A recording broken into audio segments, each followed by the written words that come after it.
As concerns Malcolm and Martin, I watched two men coming from unimaginably different backgrounds, whose positions originally were poles apart, driven closer and closer together.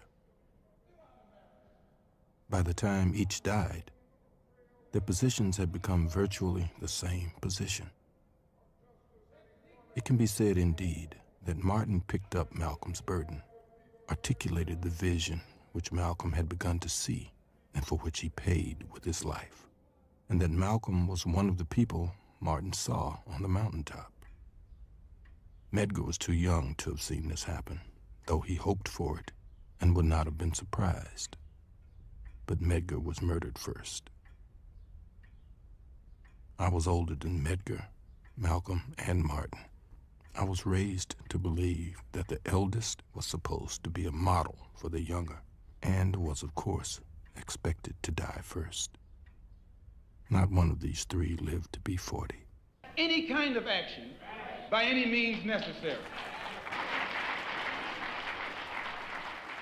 When Malcolm talks, or one of the ministers talk, they articulate for all the Negro people who hear them, who listen to them. They articulate their suffering, the suffering which has been in this country so long denied. That's Malcolm's great authority over any of his audiences. He corroborates their reality. He tells them that they really exist, you know? And there are days, this is one of them, when you wonder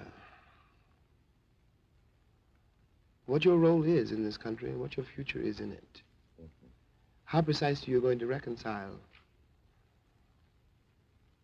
yourself to your situation here, and how you're going to communicate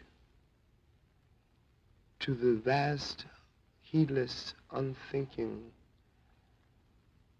cruel white majority that you are here. I'm terrified at the moral apathy, the death of the heart, which is happening in my country. These people have deluded themselves for so long that they really don't think I'm human.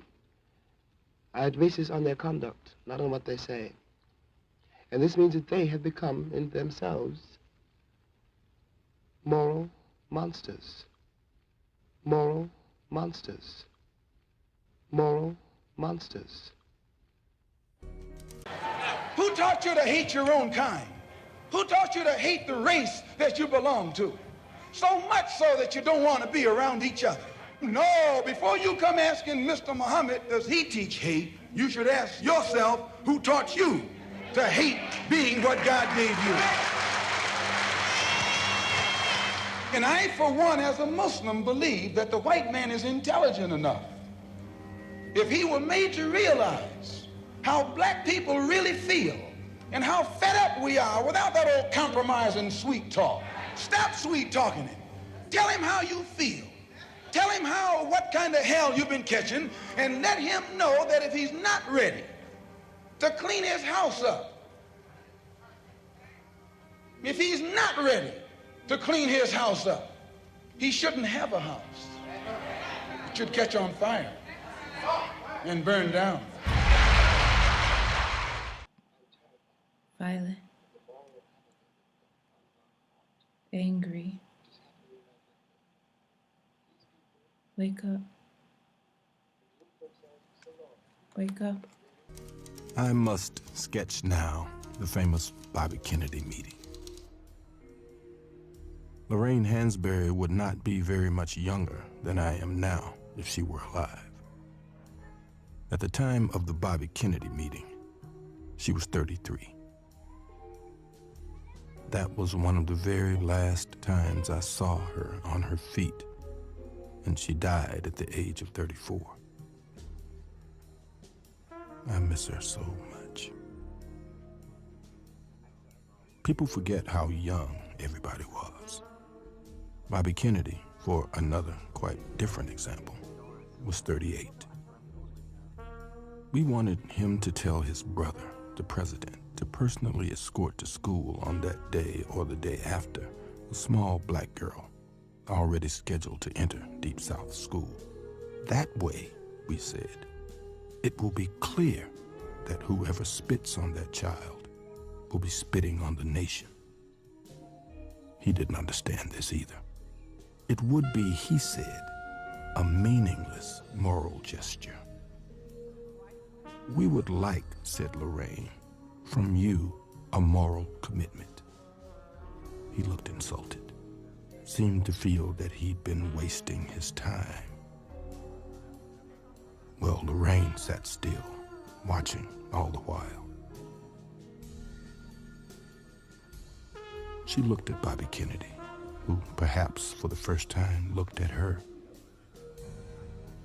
But I'm very worried, she said, about the state of the civilization which produced that photograph of the white cops standing on that Negro woman's neck in Birmingham.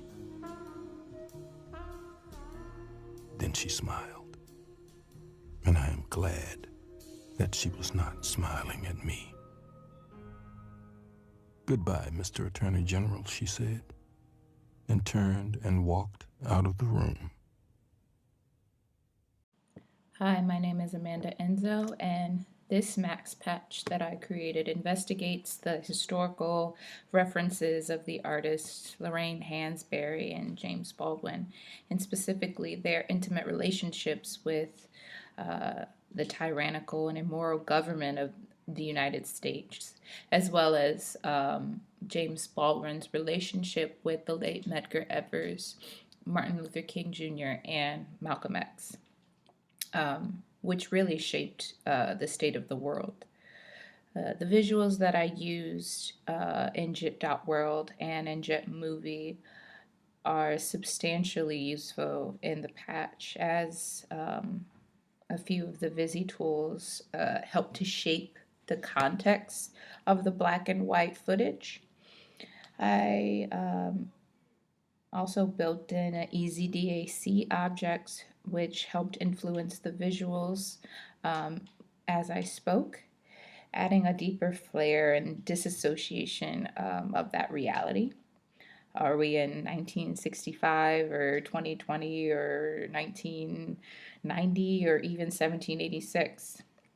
The gifts were definitely for humor and to help I guess, use pop culture references to further associate the emotions of Baldwin and Hansberry and Malcolm X and all of these really important, influential figures of the 1960s.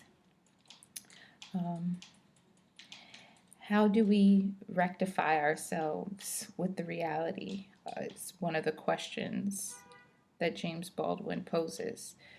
Have we normalized violence in this way? The future for this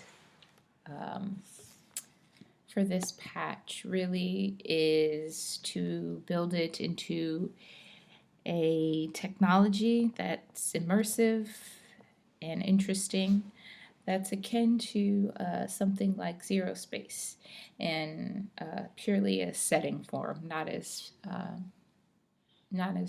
far as content, but as far as interactivity and immersivity, if that's a word.